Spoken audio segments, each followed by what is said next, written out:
Item ಯಾವುದೇ ಇರಲಿ try ಮಾಡಿ ಆಚಿ ಚಿಕನ್ ಮಸಾಲಾ. ಬಿಡದಿ ಟೌನ್ಶಿಪ್ಗೆ ಜೆಡಿಎಸ್ ತೀವ್ರ ವಿರೋಧ ವ್ಯಕ್ತಪಡಿಸಿದೆ. ಭೂಸ್ವಾಧೀನಕ್ಕೆ ಜೆಡಿಎಸ್ ವರಿಷ್ಠ ಎಚ್.ಡಿ. ದೇವೇಗೌಡ ಅಸಮಾಧಾನ ಹೊರಹಾಕಿದ್ದಾರೆ. ವಿಧಾನಸೌಧದ ಗಾಂಧೀಜಿ ಪ್ರತಿಮೆಯ ಎದುರು ಧರಣಿ ಮಾಡಬೇಕಾಗುತ್ತೆ. ಸತ್ಯಾಗ್ರಹದ ಎಚ್ಚರಿಕೆಯನ್ನ ಕೊಟ್ಟಿದ್ದಾರೆ ಮಾಜಿ ಪ್ರಧಾನಿ ಎಚ್.ಡಿ. ದೇವೇಗೌಡರು. ಬಿಡದಿ ಟೌನ್ಶಿಪ್ ರಾಜ್ಯದಾದ್ಯಂತ ಸಂಚಲನವನ್ನ ಹುಟ್ಟುಹಾಕಿದೆ. ಡಿ.ಕೆ. ಶಿವಕುಮಾರ್ ಕರ್ನಾಟಕದ ಮುಖ್ಯಮಂತ್ರಿ ಪ್ರತಿಭಟನೆ 4 ದಿವಸ ಮಾಡ್ತಾರೆ ಅನ್ನುವಂಥ ಹೇಳಿಕೆಯನ್ನು ಕೊಟ್ಟಿದ್ರು. ಆದರೆ ವಸ್ತುಸ್ಥಿತಿ ಹಂಗಿಲ್ಲ. 7600 ಎಕರೆ ಫಲವತ್ತಾದ ಭೂಮಿಯ ನೋವಿನ ಕಥೆ ಇದು. ನಿನ್ನೆ ಸರ್ವೆ ಮಾಡೋದಕ್ಕೆ ಹೋಗಿದ್ರು ಅಧಿಕಾರಿಗಳು, ಅವರಿಗೆ ಪೊರ್ಕೆ ಸೇವೆ ಮಾಡಿದ್ದಾರೆ ಆ ಭಾಗದ ರೈತರು. ಅಫ್ಕೋರ್ಸ್ ಅಧಿಕಾರಿಗಳ ಮೇಲೆ ಯಾರೂ ಕೂಡ ಕೈ ಮಾಡಬಾರ್ದು, ಆದರೆ ಪೊರಕೆಯನ್ನು ಹಿಡಿದು ಪ್ರತಿಭಟಿಸುವಂತಹ ಅನಿವಾರ್ಯ ಸ್ಥಿತಿ ಆ ಭಾಗದ ರೈತರದ್ದಾಗಿದೆ. ಇಂತಹ ಸನ್ನಿವೇಶದಲ್ಲಿ ದೇವೇಗೌಡರು ಏನು ಹೇಳಿದ್ದಾರೆ ಅನ್ನೋದು ಬಹಳ ಮುಖ್ಯ. ಭೂಸ್ವಾಧೀನ ಪ್ರಕ್ರಿಯೆಗೆ ಜೆಡಿಎಸ್ ವರಿಷ್ಠ ಎಚ್.ಡಿ. ದೇವೇಗೌಡ ಅಸಮಾಧಾನ ಹೊರಹಾಕಿದ್ದಾರೆ ಮಾತ್ರವಲ್ಲ, ಆ ಟೌನ್ಶಿಪ್ ಯೋಜನೆಯನ್ನ ಕೈ ಬಿಡುವಂತೆ ಒತ್ತಾಯವನ್ನು ಮಾಡಿದ್ದಾರೆ. ರಾಜ್ಯದ ರೈತರ ಪರ ನಾವಿರ್ತೇವೆ ಅನ್ನುವಂಥ ಸ್ಪಷ್ಟ ಸಂದೇಶವನ್ನು ದೇವೇಗೌಡರು ರವಾನೆ ಮಾಡಿದ್ದಾರೆ. ಫಲವತ್ತಾದ ಭೂಮಿಯಲ್ಲಿ ಎಐ ತಂತ್ರಜ್ಞಾನದ ಯೋಚನೆಗಳನ್ನು ನಾವು ಸ್ವಾಗತಿಸುವುದಕ್ಕೆ ಸಾಧ್ಯವೇ ಇಲ್ಲ ಅನ್ನುವಂಥ ಆಕ್ರೋಶವನ್ನು ಆ ಭಾಗದ ರೈತರು ಹೊರ ಹಾಕ್ತಾನೆ ಇದ್ದಾರೆ. ಆದರೂ ಕೂಡ ಸರ್ಕಾರ ಸರ್ವೆ ಕಾರ್ಯಕ್ಕೆ ಮುಂದಾಗಿದೆ. ಹೌದು, ಲ್ಯಾಂಡ್ ಅಕ್ವಿಸಿಷನ್ಗೂ ಸರ್ವೆ ಕಾರ್ಯಕ್ಕೂ ಬಹಳ ವ್ಯತ್ಯಾಸ ಇದೆ. ಇಷ್ಟು ದಿವಸ ಶಾಂತಿಯುತವಾಗಿ ಹೋರಾಟ ಮಾಡ್ತಾ ಇದ್ರು ರೈತರು, ಆದರೆ ಇವತ್ತು ಆಕ್ರೋಶ ಹೆಚ್ಚಾಗಿದೆ ಅನ್ನೋದಾದರೆ ಇವತ್ತು ಸರ್ವೆ ಕಾರ್ಯಕ್ಕೆ ತಮ್ಮ ಭೂಮಿಗೆ ಬಂದಾಗ ಅದನ್ನು ಸಹಿಸಿಕೊಳ್ಳೋದಕ್ಕೆ ರೈತರಿಗೆ ಸಾಧ್ಯವೇ ಆಗಲಿಲ್ಲ. ಬಿಡದಿಯ ಫಲವತ್ತಾದ ಭೂಮಿಯದು, ಭೂಸ್ವಾಧೀನ ಯಾವುದೇ ಕಾರಣಕ್ಕೂ ಬೇಡ. ರಾಜ್ಯ ಸರ್ಕಾರದ ನಡೆಗೆ ಮಾಜಿ ಪ್ರಧಾನಿ ತೀವ್ರ ರೀತಿಯಲ್ಲಿ ವಿರೋಧ ವ್ಯಕ್ತಪಡಿಸಿದ್ದಾರೆ.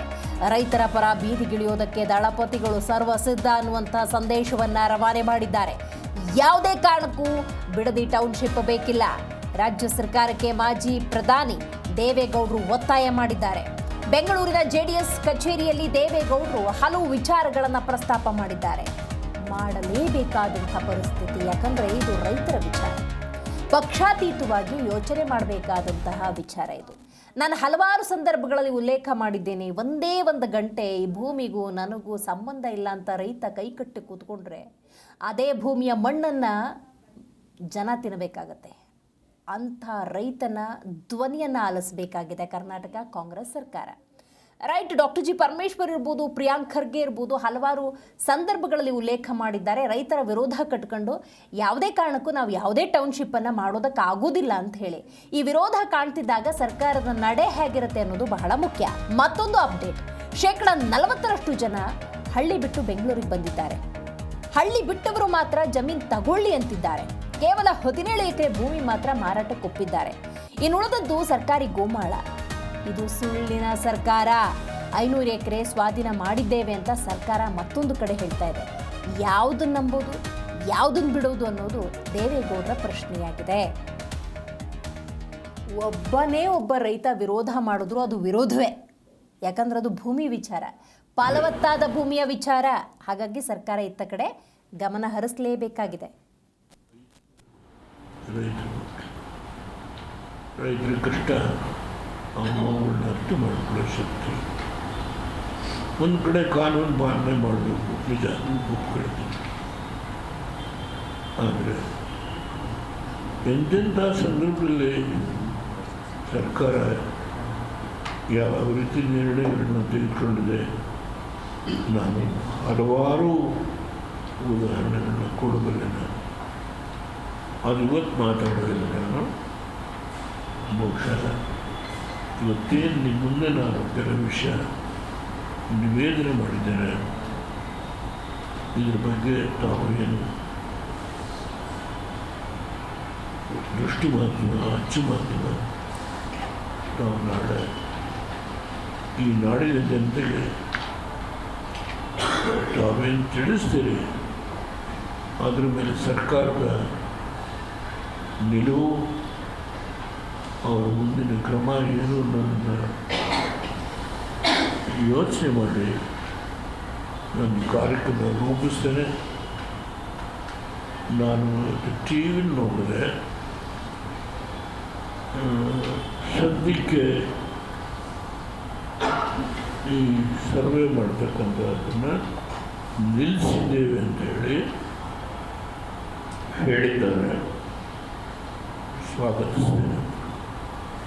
ಅದು ಸದ್ಯ ಅನ್ನೋದನ್ನು ತಪ್ಪಿಸಿ ಈ ಒಂದು ನಿಮ್ಮ ಯೋಚನೆ ಏನಿದೆ ಇದನ್ನು ಕೈ ಬಿಡಬೇಕು ಅಂತೇಳಿ ನಾನು ನಿಮ್ಮಲ್ಲಿ ಸವಿನಯವಾಗಿ ಪ್ರಾರ್ಥನೆ ಮಾಡ್ತೇನೆ.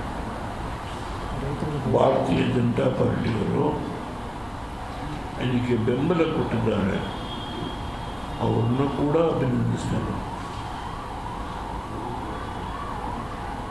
ನನಗೆ ಗೊತ್ತಿಲ್ಲ, ಹೇಳಬಾರ್ದು.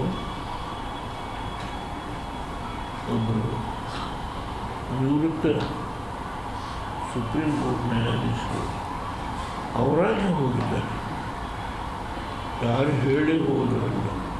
ಅವರು ಯಾವ ಪಕ್ಷದ ಪರವಾಗೂ ಈ ನಡೀತಾ ಇರತಕ್ಕಂಥ ಹೋರಾಟ. ಮತ್ತೊಂದು ಬ್ರೇಕಿಂಗ್ ಅಪ್ಡೇಟ್ ಬರ್ತಾ ಇದೆ, ನೋಡ್ತಾ ಹೋಗೋಣ. ಹೌದು, ಅಧಿಕಾರಿಗಳ ವಿನಂತಿಯ ಮೇರೆಗೆ ಸರ್ವೆಗೆ ಹೋದ್ವಿ ಅಂತ ಹೇಳ್ತಾರೆ. ಕಂದಾಯ ಇಲಾಖಾ ಅಧಿಕಾರಿಗಳಿಗೆ ಸೂಚನೆ ಬಂದಿದ್ದಾದ್ರೂ ಯಾರಿಂದ? ದೇವೇಗೌಡರು ಮಾಡಿರುವಂತಹ ಪ್ರಶ್ನೆ ಇದು. ದೂರು ಕೊಟ್ಟವರೇ ರೆವಿನ್ಯೂ ಡಿಪಾರ್ಟ್ಮೆಂಟ್ ಆಫೀಸರ್ಸ್.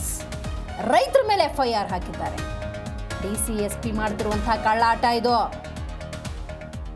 ಬಿಡದಿ ರೈತರ ಗಲಾಟೆಗೆ ಸಂಬಂಧಪಟ್ಟಂತೆ ದೇವೇಗೌಡರು ಅಸಮಾಧಾನವನ್ನ ಹೊರ ಹಾಕಿದ್ದಾರೆ. ನೋಡಿ, ನಿನ್ನೆ ಪರಿಸ್ಥಿತಿ ತಾರಕಕ್ಕೆ ಹೋಗಿತ್ತು. ಯಾಕಂತ ಹೇಳಿದ್ರೆ ಇದುವರೆಗೂ ಕೂಡ ಈ ಒಂದು ಹೋರಾಟ ಯಾಕೆ ತೀವ್ರ ರೂಪವನ್ನು ಪಡ್ಕೊಂಡಿರಲಿಲ್ಲ ಅಂದರೆ, ಸರ್ವೆ ಕಾರ್ಯಕ್ಕೆ ತಮ್ಮ ಭೂಮಿಗೆ ಅವ್ರು ಬಂದಿರಲಿಲ್ಲ, ಅಧಿಕಾರಿಗಳು ಬಂದು ಸರ್ವೆ ಮಾಡಿರಲಿಲ್ಲ. ಆದರೆ ಯಾವಾಗ ತಮ್ಮ ಭೂಮಿಗೆ ಬಂದರು, ಎಲ್ಲಿ ನಮ್ಮ ಭೂಮಿ ಕಳ್ಕೊಂಡ್ಬಿಡ್ತೀವೋ ಅನ್ನುವಂತಹ ಆಕ್ರೋಶ ರೈತರಿಗೆ ಹೆಚ್ಚಾಯಿತು. ನೋಡಿ, HD ದೇವೇಗೌಡರ ಪತ್ರವನ್ನು ನೀವಿಲ್ಲಿ ಗಮನಿಸ್ಬೋದು. ನೋಡಿ, ಬಹಳ ಸ್ಪಷ್ಟವಾಗಿ ಗೊತ್ತಾಗ್ತಾ ಇದೆ.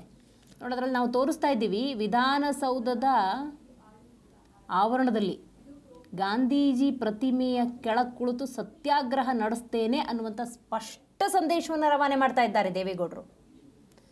ಟೌನ್ಶಿಪ್ ಕೈ ಬಿಡಿ, ಮಾಡಬೇಡಿ, ರೈತರ ವಿರೋಧ ಇದೆ, ಹೀಗೆ ನೇರವಾಗಿ ತಮ್ಮ ಆಕ್ರೋಶವನ್ನು ಹೊರಹಾಕಿದ್ದಾರೆ HD ದೇವೇಗೌಡರು.